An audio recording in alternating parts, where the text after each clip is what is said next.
At least in a population of teenage girls, exercise is as effective for mental health issues as prescribed antidepressants.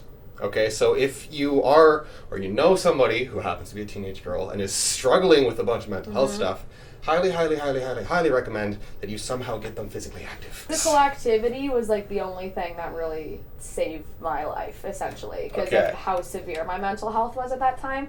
I started going every day, and I eventually was able to come off of my medication.